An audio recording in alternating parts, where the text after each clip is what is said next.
C'est pour nous conduire dans ce beau moment de prière, que le Seigneur lui comble encore son intelligence de son esprit et qu'il lui fortifie davantage dans ses travaux.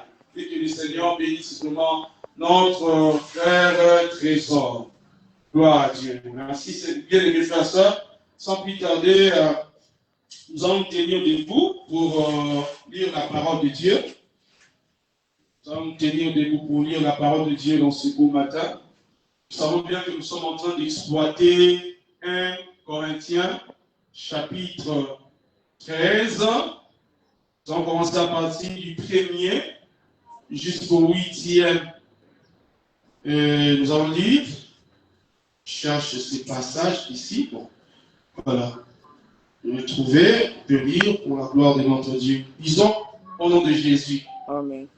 Quand je parlerai les langues des hommes et des anges, si je n'ai pas l'amour, je suis un airain qui résonne ou une cymbale qui retentit.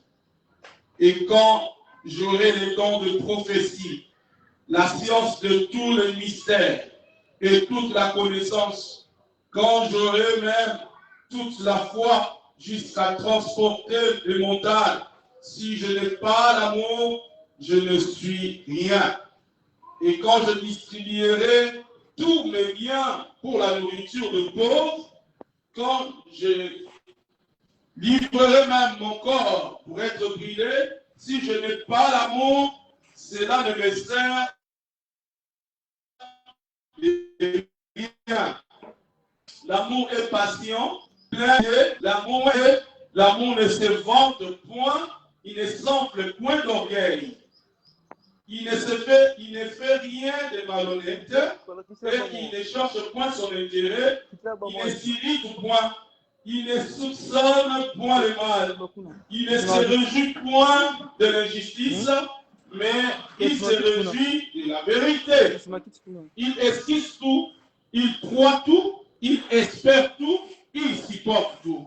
L'amour ne périt jamais. Les prophéties prendront fin, les langues cesseront, la connaissance disparaîtra. Amen. Nous allons prier, Seigneur, merci pour ta parole. 1 Corinthiens chapitre 13, verset 1 à 8. Merci, Seigneur, de pouvoir nous donner ton esprit, Seigneur, ton intelligence spirituelle, afin de bien exploiter, Seigneur, ces textes. Notre prière, ce que tu as dit dans le livre de 1 Corinthiens chapitre 11.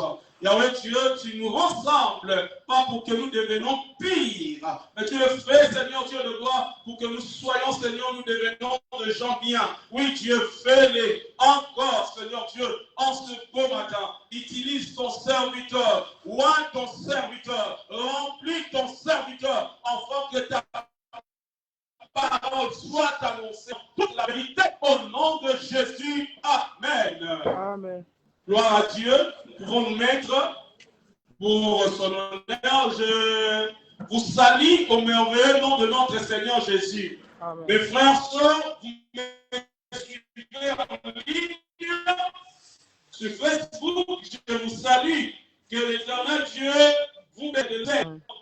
Nous avons eu un petit souci technique le dimanche passé. Voilà pourquoi nous n'avons pas pu passer en ligne, en direct. Mais aujourd'hui, le Seigneur nous a accordé, nous a fait cette grâce, que nous soyons encore en ligne aujourd'hui pour que nous puissions partager les choses de Dieu. Je vous exhorte déjà, mes frères et sœurs, prenez vos Bibles, prenez aussi vos blocs-notes, car il y a quelque chose que vous pouvez aussi toucher sur vos carnets. Et que cela pourrait aussi servir au fait pour le partage, si même le Seigneur pourrait bien vous utiliser afin que vous puissiez transmettre aussi ces messages aux autres. Que le nom de notre Dieu soit béni. Alors, nous savons bien que nous sommes au dernier point de notre partage.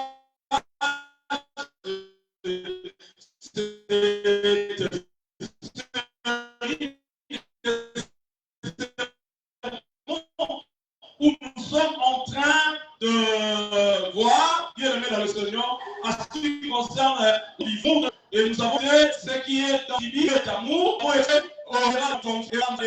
l'amour du prochain. Bien aimé, dans notre plan, selon ce que le Seigneur a mis dans notre cœur à la lumière de sa parole, parce que ce ne sont pas nos pensées, ce ne sont pas de philosophie, mais vraiment c'est la vérité biblique. Bibliquement parlant, nous sommes mis en fait d'accord à la lumière des Écritures, c'est que en nous posant cette question, bien aimé dans le Seigneur, qui est ton prochain? Nous avons eu cette réponse-là, ici, et même ceux qui me suivent seulement pour aujourd'hui, vous pouvez voir les anciennes vidéos, là où nous avons parlé de ce sujet-là. Alors, vous pouvez aussi, bien aimés frères et sœurs, savoir que nous avons traité donc le point à ce qui concerne, donc bien aimé dans le Seigneur, cet amour, c'est un commandement. Nous avons bien vu ça, bien aimé dans le Seigneur, dans la parole de Dieu. Et le plus grand commandement, c'est tu aimeras le Seigneur ton Dieu de tout ton cœur, de toute ta force, de toute ton âme, de toutes tes pensées.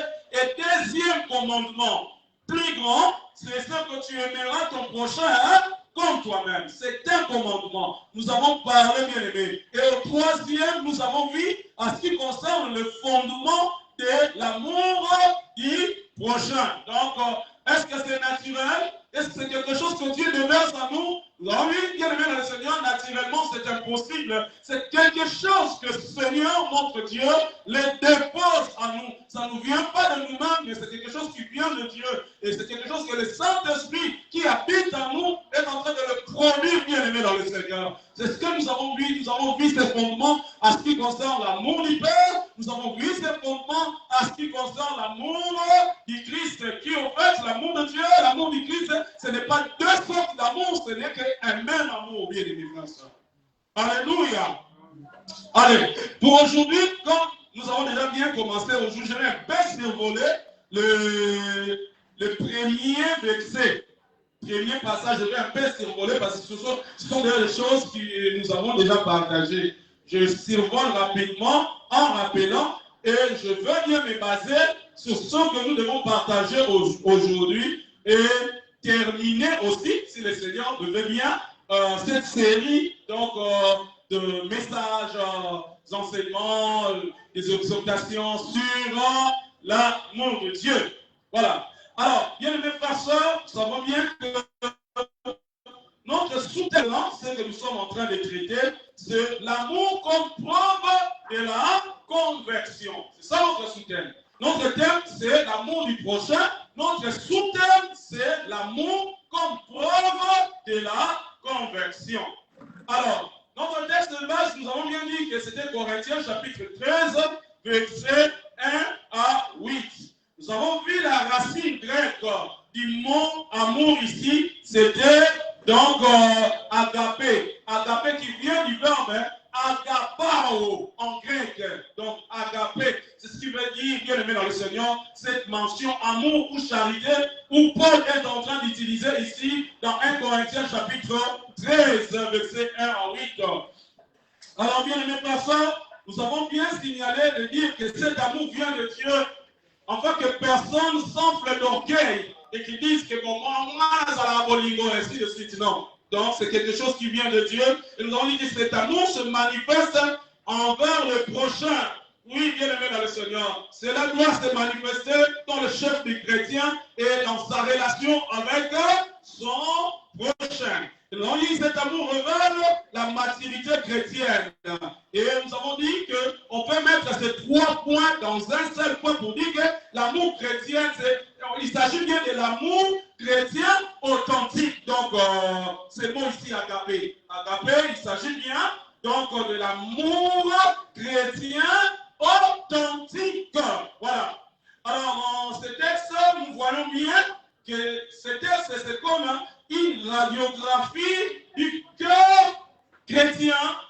C'est à partir de ce texte que nous pouvons bien savoir celui-ci est chrétien et celui-là n'est pas, comme dit bien notre sous-thème, l'amour comme preuve de quoi? De la conversion. Gloire à Dieu. Et bien aimé dans le Seigneur. Nous avons dit, il est plausible de voir des personnes parler comme des anges, prêcher comme des prophètes, mais et que dans cette personne, qu'il n'y ait aucun de cet amour qui a été déversé. Alors, au verset 1, comme j'avais bien dit que je vais survoler. Au verset 1, nous avons parlé le bruit sans amour. C'est que par rapport à ce que Paul est en train de dire, quand je parlerai les langues des hommes et des anges, si je n'ai pas l'amour, je suis un héritier des hommes ou une cymbale qui retentit. Donc cela veut dire simplement, bien aimé, c'est le bruit sans amour. Je passe. Verset 2.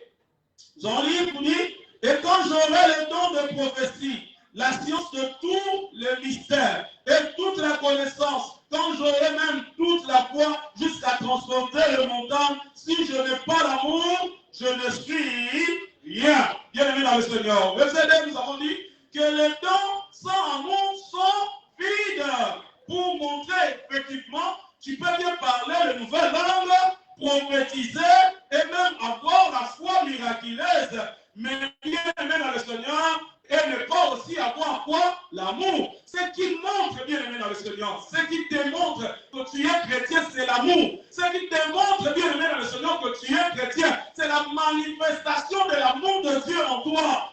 Ce qui démontre que tu es chrétien, ce n'est pas le fait de parler en langue. Ce qui démontre que tu es chrétien, ce n'est pas le fait de prophétiser.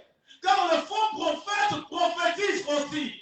Car le faux ministre parle aussi en langue. Car le magicien font aussi des miracles. Ce qui démontre que tu es chrétien, ce n'est pas parler en langue, ce n'est pas prophétiser, ce n'est non plus, bien aimé dans le Seigneur, avoir la foi miraculeuse, mais bien aimé, c'est de voir la manifestation de l'amour de Dieu en toi.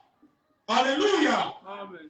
Et nous avons lu aussi Matthieu chapitre 7, verset 21 à 23. C'est si clair, bien aimé dans le Seigneur. Et au verset 3, nous avons dit ceci. Et quand je distribuerai tous mes biens pour la nourriture de pauvres, quand je livrerai même mon corps pour être brûlé, si je n'ai pas l'amour, cela ne me sert de rien. Et là, nous avons vu au verset 3, les sacrifices sans amour. Vous dites, même donner sa vie, regardez, c'est plus fort, hein, Paul. Même donner sa vie ou ses biens, peut-être peut être motivé par l'orgueil ou par l'auto-exaltation ou la recherche de la gloire personnelle, bien aimé dans le Seigneur. Donc, le fait que la personne pourrait te faire cadeau, cela ne prouve pas qu'il t'aime, bien aimé personne. Cela ne prouve pas. Parce qu'il y a aussi des sacrifices sans amour. Il y a aussi quelques cadeaux que les autres t'ont donnés. Ils l'ont fait simplement pour montrer aux autres. Et voilà, il faudrait bien que vous tournez vos yeux vers moi. Regardez, moi je fais des cadeaux. Regardez, moi je fais ceci. Pour la propre gloire de la personne. Bien aimé dans le Seigneur. Pour son auto-exaltation. C'est ce que nous avons dit. Mais nous avons bien aimé dans le Seigneur cette belle exhortation à partir de Philippiens chapitre 2, verset 5 à 8. De voir ce que le Seigneur Jésus-Christ a fait pour nous. Le Seigneur Jésus-Christ nous a aimés et s'est livré pour nous, bien aimé pasteur. L'amour que le Seigneur Jésus-Christ a démontré à notre faveur, bien aimé dans le Seigneur, ce n'était pas un... D'ailleurs, je dis déjà amour. Ou le sacrifice de Jésus. Ce sacrifice de Jésus sur la croix n'a pas été donné, bien aimé dans le Seigneur, pour sa propre gloire. Nous savons bien que Jésus a fait la volonté de Dieu, bien aimé dans le Seigneur. Il s'est livré à Dieu, bien aimé dans le Seigneur, pour les pécheurs que nous étions, bien aimés. Et il s'est donné parce qu'il nous aimait. Et l'amour de Jésus, c'était l'amour comment? Sacrifice. Et le modèle le plus excellent de pouvoir imiter dans cette affaire, ce n'est que Jésus-Christ de Nazareth qui s'est donné à Dieu, bien aimé dans le Seigneur, comme une offrande de bonne odeur, et il n'a pas fait ça pour sa propre gloire, bien aimé. Il a fait ça pour la gloire de Dieu. Il a fait ça, bien aimé dans le Seigneur, pour que nous soyons sauvés. C'est ce que nous étions en train de dire, bien aimé dans le Seigneur. Attention, attention, attention. Car l'amour doit révéler notre Christ en nous. L'amour que nous sommes en train de dire ici doit révéler donc le Seigneur Jésus-Christ en qui? En nous. En nous. Parce que nous avons déjà bien dit à l'introduction que cela fait quoi? Cela ne vient pas de nous. Mais cela vient de qui? Vient de Dieu. Donc l'amour qui se manifeste dans nous, les croyants, doit révéler qui? Jésus-Christ en nous. Cet amour dont nous parlons n'est pas naturel. L'amour que nous sommes en train de parler ici, ce n'est pas un amour naturel. Mais il est le fruit de l'œuvre du Saint-Esprit. Alléluia. Acclamons pour la gloire de notre Dieu. Et nous entrons directement dans le vif de ce que nous allons partager aujourd'hui. Nous allons lire, il y a vraiment une liste, je crois bien. Nous pourrons prendre pour aller rapide. Hein?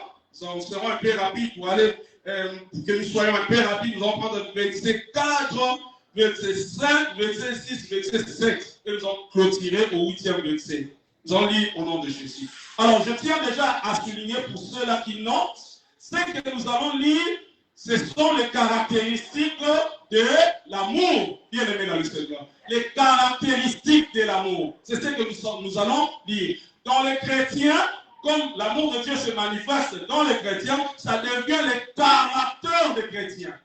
Alléluia. Donc ces caractéristiques ici de l'amour, comme la manifestation de l'amour de Dieu dans les chrétiens, ça devient même le caractère du chrétien. Vous allez voir tout ce que nous allons commencer à citer. Vous-même, maintenant, vous allez vous asseoir pour vous situer, de bien voir, bien aimé, à la lumière de la parole de Dieu. Est-ce que je suis vraiment une personne convertie ou je ne l'ai pas? Oui, nous allons commencer à voir en ce beau matin. Nous allons lire la parole de Dieu. On commence à partir du 4e verset jusqu'au 7e. Lisons au nom de Jésus. L'amour est patient. Voilà. La première caractéristique. Il est plein de bonté. La deuxième caractéristique. L'amour n'est point envié. La troisième caractéristique. L'amour ne se vante point. La quatrième caractéristique. Il ne s'enfle point d'orgueil. Il ne fait rien de malhonnête. La cinquième caractéristique. Il ne cherche point son intérêt. La sixième caractéristique. Il ne s'irrite point. La septième caractéristique. Il ne soupçonne point le mal. La huitième caractéristique. Il ne se réjouit point de l'injustice. La neuvième caractéristique. Mais il se réjouit de la vérité. Donc, la dixième caractéristique. Il esquisse tout. La 11e caractéristique, il croit tout. La 12e caractéristique, il espère tout. La 13e caractéristique, il supporte tout. La 14e caractéristique. Alléluia. Nous voyons cela au clair, bien-aimés pasteurs. C'est vraiment au clair que nous voyons toutes ces choses. Bien-aimés, en lisant cette partie de l'Écriture, nous voyons les caractères de ceux à qui Dieu produit son amour dans leur cœur. Alléluia. En lisant tout ceci, ça devient donc quoi? Les caractéristiques de tous ceux dont Dieu produit son amour dans leur cœur. Et cela se manifeste dans la relation entre chrétiens et les autres personnes. Cela se manifeste, bien aimé dans le Seigneur. Et cela devient le caractère, bien aimé dans le Seigneur, de tout chrétien. Cela doit se manifester, ces caractères. Et alors, bien aimé dans le Seigneur, nous avons vu, comme nous venons de citer, pas mal de choses. Mais moi, je vais faire, bien aimé dans le Seigneur, ce petit résumé pour dire tous les caractères du croyant sont les qualités de l'amour de Jésus-Christ. Chaque trait est un portrait moral du Christ. Je vais répondre. Tous les caractères du croyant sont les qualités de la Jésus. Pas un portrait moral du Christ. Je réponds encore pour la 3e fois. Je dis ceci. Tous les caractères du croyant, tous les caractères ici que nous venons de lire, patient, bonté, ainsi de suite. Ce sont les caractères des croyants. et que ce caractère-là se manifeste dans les personnes dont Dieu a déversé quoi? Son amour dans leur cœur. Alors nous disons maintenant, tous les caractères du croyant sont les qualités de l'amour de Jésus-Christ. En réalité, si nous sondons bien les Écritures, nous allons voir, bien aimés dans le Seigneur, tous ces caractères dans le Seigneur Jésus-Christ. Et cela nous a été simplement fait quoi? Communiquer, bien aimés frères et sœurs. Et disons, tous les caractères du croyant sont les qualités de l'amour de Jésus-Christ. Chaque trait, c'est un porteur moral de qui Christ. Vous voyez que ça descend même au niveau comment? Moral. D'être patient. Et surtout, à ce frère-là, peut-être vous voulez prêcher la parole de Dieu. Mais la personne vous rejette. Mais la personne vous haïsse. Mais de ne pas simplement laisser tomber, mais d'y s'y mettre, bien aimé dans le Seigneur. Et de prier le Seigneur. Et de continuer toujours à présenter la parole, bien aimé frère. Voilà. Parce que nous avons dit, bien aimé dans le Seigneur, l'amour du prochain, ce qui doit être, bien aimé, manifesté dans le chef de tout croyant, c'est de voir toutes les personnes comme des hommes comment? Des hommes précieuses aux yeux de qui? Aux yeux de Dieu. Et c'est toute cette patience-là, bien aimé dans le Seigneur. C'est caractère du chrétien.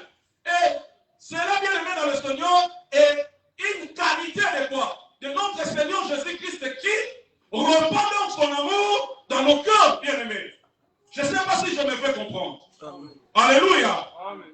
Gloire à Dieu. Et nous avons vu, bien aimé dans le Seigneur, en lisant que l'amour cherche point son intérêt. Il ne s'irrite point. Il ne soupçonne point le mal. Il ne se réjouit de la vérité. Il ne se réjouit que de la vérité. Il esquisse tout, croit tout, espère tout, supporte tout. Bien aimé dans le Seigneur, les qualités de l'amour sont celles de Jésus. Ces qualités ici que nous voyons, bien aimé dans le Seigneur, où en nous ça devient le caractère, sont donc quoi? Sont donc bien aimés dans le Seigneur. Les qualités de Jésus-Christ. Tout ce que nous venons en train de citer sont les qualités de notre Seigneur Jésus. Patience, bonté, pardon. Il y a même l'expression du pardon. Lorsque au 7e verset, la parole de Dieu commence à nous dire ceci. Bien aimé, 7e verset. Il esquisse tout. Il croit tout. Il espère tout. Il supporte comment? Tout. Lorsque la parole de Dieu dit comme ça, donc, c'est-à-dire, si tu es chrétien, tu as le caractère de Christ en toi. Et l'amour de Jésus qui a été répandu en toi doit être manifesté dans ce sens où, même si la personne que tu approches pour présenter la parole de Dieu, l'évangile de la grâce de Dieu, il te rejette, il t'insulte, il bien aimé communique même de faux témoignages pour toi, il faudrait toujours faire quoi? Pardonner. Lorsque nous voyons les âmes, les personnes que nous voyons ici, nous les considérons comme les âmes qui sont précieuses aux yeux de Dieu. Nous allons toujours pardonner, même bien aimé dans le Seigneur, la manière dont on nous traite n'est pas digne, bien aimé dans le Seigneur, de nous. Pour humilier une mauvaise réputation, ainsi de suite, bien aimé personne. Il y aura toujours, bien aimé dans le Seigneur, ces qualités de Christ qui vont bien se voir en nous, patience, bonté, pardon, ainsi de suite. Alors, nous allons voir, bien aimé dans le Seigneur, là, nous avons montré, dans le sens où, bien aimé dans le Seigneur, tous les caractères du croyant sont les qualités de l'amour de Jésus, et que chaque trait est un portrait moral du Christ. Nous voyons maintenant, nous allons voir maintenant dans le sens contraire, contrairement maintenant. Nous allons voir ça maintenant de manière contraire. Contrairement, nous allons remarquer que la négation de tout ce qui doit être comme caractère d'un chrétien ça devient, bien aimé frère, sœur, donc un péché précis. Donc la négation va donc devenir un péché précis à chaque de ces caractères qui devraient être donc le caractère d'un chrétien, parce que Dieu manifeste son amour dans leur vie. Alors nous allons voir par exemple, nous prenons dans l'équilibre, pour voir maintenant dans la négation. On va nous sommes toujours là. Nous allons voir maintenant nous sommes au verset 4. Voyons bien le verset 4. La Bible dit ceci. L'amour ne point envier. Est-ce que nous avons vu ça? L'amour ne point comment envier. En d'autres termes, nous allons dire quoi? Lorsqu'une personne envie, c'est que la personne est comment? La personne, elle est comment? Elle est jalouse. Hein? Est-ce que nous sommes convaincus? Lorsque la personne envie, la personne devient jalouse. Amen. Donc, la jalousie, bien aimée dans le Seigneur, ça devient un péché précis que nous appelons comment? Rivalité spirituelle. Rivalité spirituelle, la jalousie. Ça va devenir un péché précis qu'on appelle comment? La rivalité spirituelle. Donc, la négation, bien aimé frère et sœur, de chacun des caractères ou de chaque caractère bien aimé dans le Seigneur du chrétien, ça devient donc un péché précis. Comme par exemple au verset 4, nous avons bien vu, l'amour ne point envier. Donc, si la personne n'a pas le Seigneur Jésus-Christ, elle sera comment? Elle sera jalouse. Et la jalousie amène la rivalité spirituelle. On peut bien prendre l'exemple. Par exemple, comme nous, ici, nous ne sommes pas nombreux. Nous ne sommes pas nombreux ici. Et voyons-nous peut-être une assemblée ici en Gini ou à Kimbatseke, et que ces personnes-là, à ce qui concerne la croissance numérique dans leurs assemblées, c'est vraiment au top. Et que nous aussi, quand bien même que nous sommes au petit nombre, mais nous n'avons pas aussi le Seigneur Jésus-Christ avec nous. Qu'est-ce que nous allons commencer maintenant à faire? Nous allons commencer à faire quoi? À jalouser ceux-là qui ont quoi? Ceux-là qui ont beaucoup de personnes en termes par rapport à la croissance numérique. Et peut-être nous aurons des discours contre cette telle assemblée.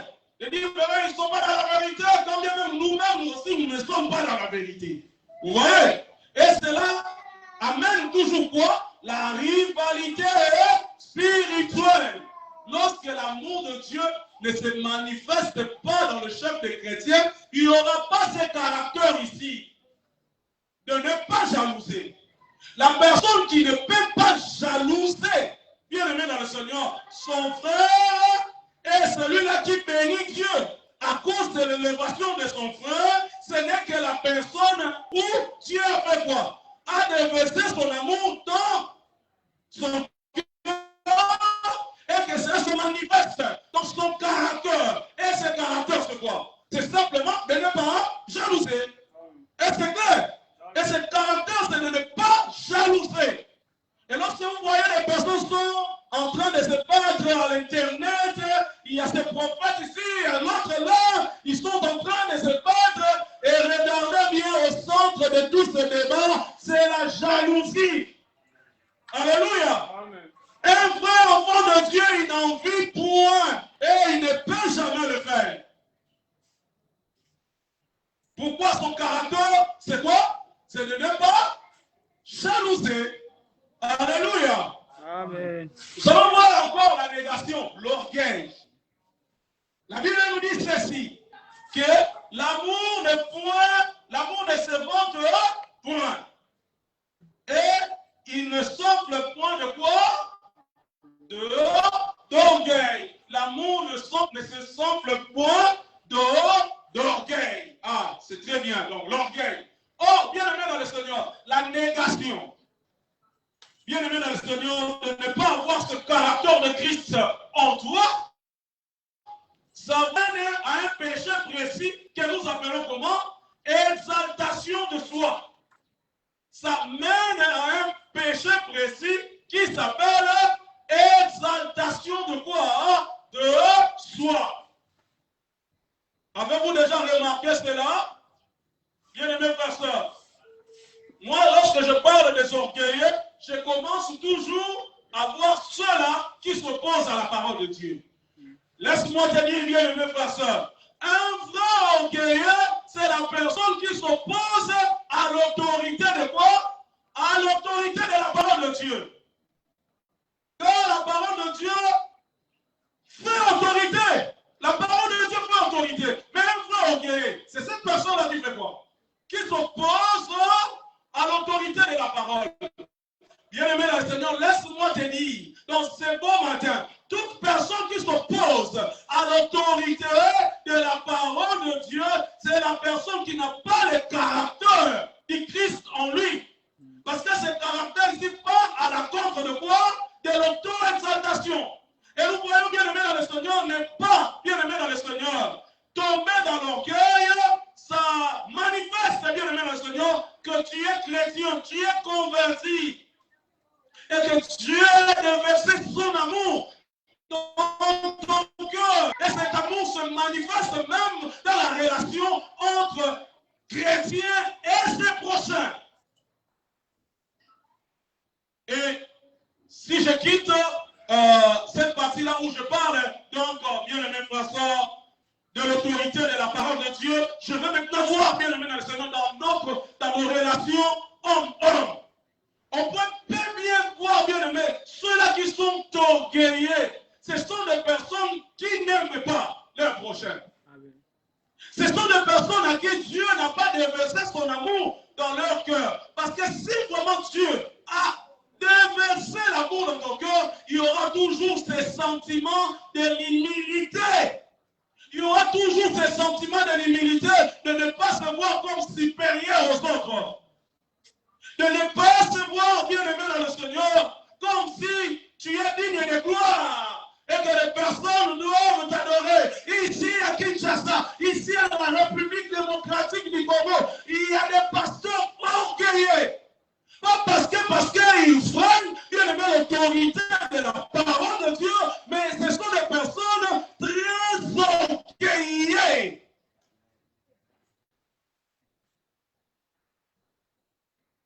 Et lorsqu'il s'agit, bien-aimé dans le Seigneur, que ces personnes-là entrent dans leurs assemblées, il faudrait que toute l'assemblée se lève.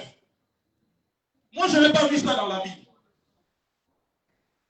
Et lorsqu'il y en a même d'autres ici, lorsqu'ils entrent dans leurs assemblées, il y a même des personnes qui fléchissent leurs genoux. Et lorsqu'ils sont dans leur bureau, oh, tu ne peux même pas avoir accès comme ça. Le bureau des pasteurs aujourd'hui sont devenus plus que le bureau des ministres. Auto-exaltation. Il y a un autre qui, un jour, il est allé dans la commune de Ngaba. Il a fallu qu'il donne un petit message à un certain prophète là-bas. Il est allé pour voir le prophète pour commencer à lui dire, voilà c'est comment envoyer des te dire. Après, comme le frère a dit à ce prophète, que le Seigneur te bénisse encore, ça a devenu un problème. Donc, en réalité, ce n'est que ce prophète-là qui devrait dire à ce frère-là que le Seigneur te bénisse, mais pas le frère-là qui pourrait le dire. Sous prétexte que ce sont les grands, les supérieurs qui bénissent les inférieurs. L'auto-exaltation, c'est suffire en toi-même. C'est l'orgueil, c'est une preuve que la personne n'est pas convertie. Moi, je n'ai jamais vu un apôtre de la Bible orgueilleux. Vous savez quoi? Il y avait un peu de l'hypocrisie dans le chef de Pierre. Mais, imaginons-nous, Pierre, à qui le Seigneur a dit, sur toi, je ferai quoi? Je bâtirai mon église. Mais de voir un certain Paul, je ne sais pas, un nouveau converti, parce qu'il était dans judaïsme judaïsant, il est venu dans le Seigneur, mais un Paul est en train de faire face à Pierre. Mais si c'était le pasteur d'aujourd'hui, qu'est-ce qu'ils vont dire? Toi, tu viens d'avoir enfant. Tu n'as pas d'expérience, toi. Qu'est-ce que tu vas me parler? Mais voyons-nous l'humilité qui était dans Pierre. Parce que Pierre faisait quoi? C'est camouflé. Lorsqu'il y a des juifs là, il fait abstention de ne pas manger avec des païens. S'il n'y a pas de juifs, il mange avec des païens.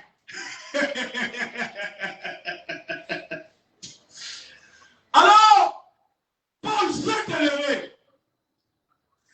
Il s'est élevé pour pouvoir répondre Pierre.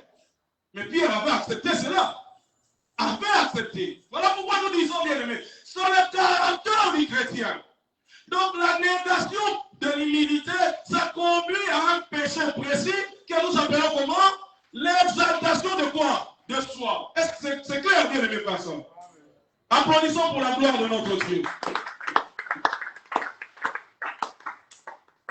Et nous allons encore voir, bien aimés dans le Seigneur, ce que nous dit la parole de Dieu pour terminer cette partie et prendre la dernière partie. La parole de Dieu nous dit ceci.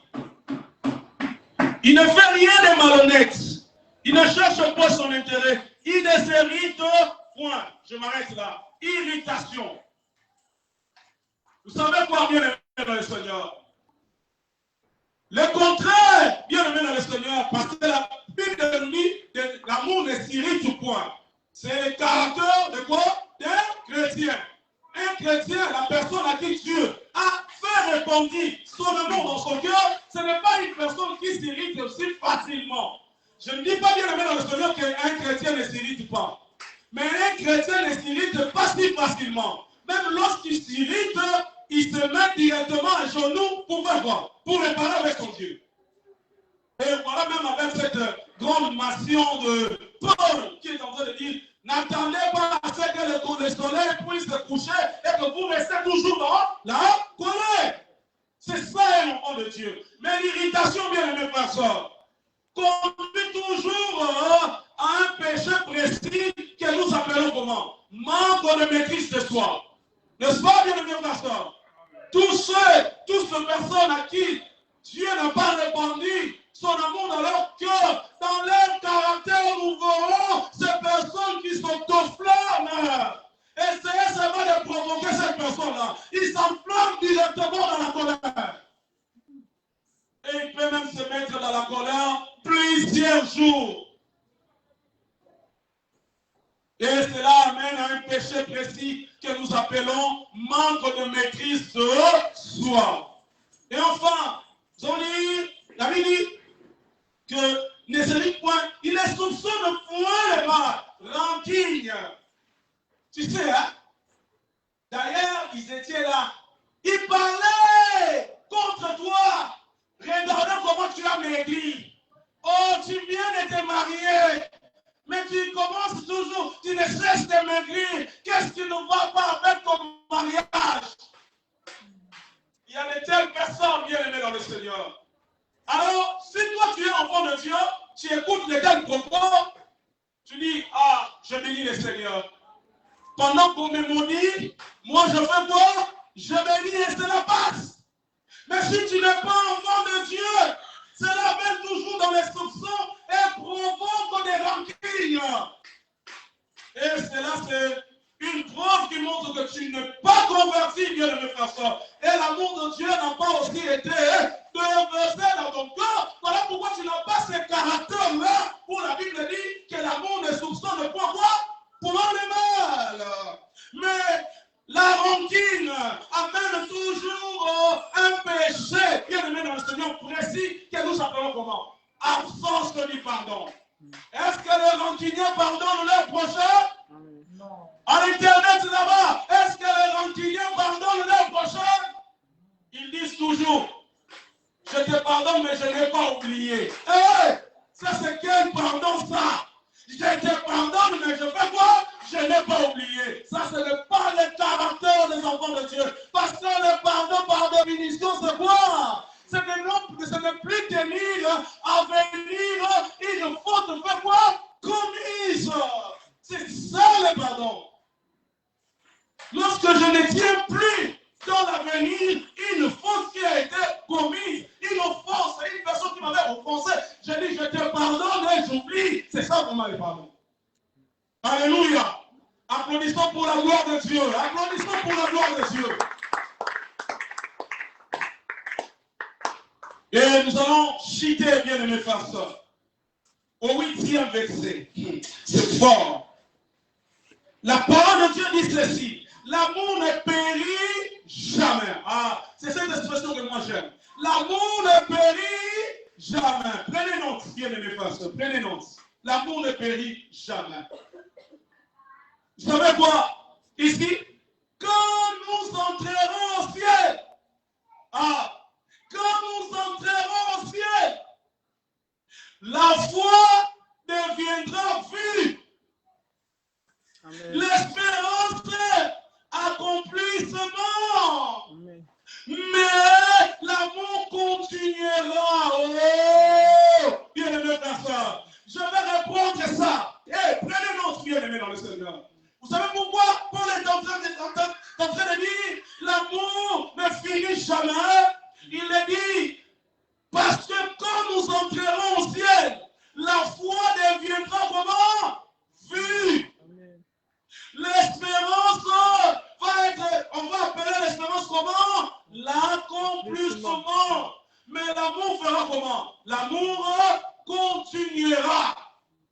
Pour la dernière fois, je reprends, bien aimé dans le Seigneur. Quand nous entrerons au ciel, amen, la foi deviendra vue. L'espérance deviendra accomplissement. Mais l'amour continuera. Alléluia. Amen. Au ciel, l'amour continuera. Lorsque nous serons aux côtés d'Abraham, l'amour continuera. Et d'ailleurs, la Bible nous donne déjà l'aspect dans les séjours de mort, dans l'autre partie, là, bien aimé dans le Seigneur. Oh mon Dieu, de cet homme ici, Lazare, qui était où? Dans les seins de notre Père Abraham. Quelle affection, quel échange, quel amour, bien-aimé. Au ciel, l'amour continuera. Parce que nous n'avons plus besoin de croire. On ne croit pas à la chose qu'on voit. Pas besoin. La foi deviendra vie. Parce que nous le verrons tel qu'il est. N'est-ce pas? Qu'il a dit. Jean, nous le verrons tel qu'il est. Pas besoin de foi. La foi deviendra vie. Amen. Et l'espérance c'est par rapport au retour de Jésus. Amen. Alors Jésus est déjà venu. Amen. Il nous transporte dans son royaume. Pas besoin d'espérance encore. Ça devient quoi? L'accomplissement. Alléluia. L'amour ne finit jamais. L'amour ne finit jamais. Si les gens prennent du temps pour parler de spiritualité démoniaque, nous prenons du temps pour parler à ce qui concerne l'amour du prochain. Car l'amour ne finira jamais, bien-aimé. Alléluia. Que Dieu bénisse sa parole. Tu peux lire, bien-aimé dans le Seigneur, le livre des 1 Jean chapitre 4, verset 8 à la maison. Jérémie chapitre 31, verset 3, pour voir l'immunité de l'amour. Et celui qui a déversé cet amour en nous, ça ne finira jamais. Romains chapitre 8, verset 38 à 39. Apocalypse chapitre 21, verset 3 à 4. Je suis rapide, hein? Je suis en train de courir d'un état, je reprends. 1 Jean chapitre 4, verset 8. Jérémie chapitre 31, verset 3. Romains chapitre 8, verset 38 à 39. Apocalypse chapitre 21, verset 3 à 4. Oui, bien aimé dans le Seigneur. Vous allez voir que c'est le reflet de la nature de Dieu.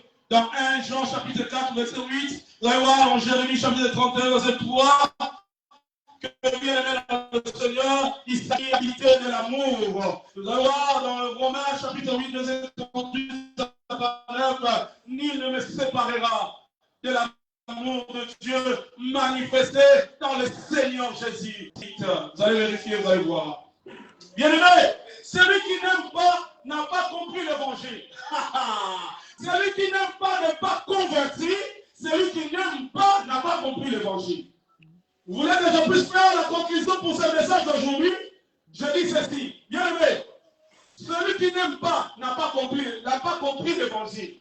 Celui qui n'aime pas, bien aimé frère, sœur, il n'est pas converti. Il ne faudrait pas vous bercer dans de vaines illusions. Vous êtes encore fils des ténèbres, enfant du diable, dans le royaume des ténèbres.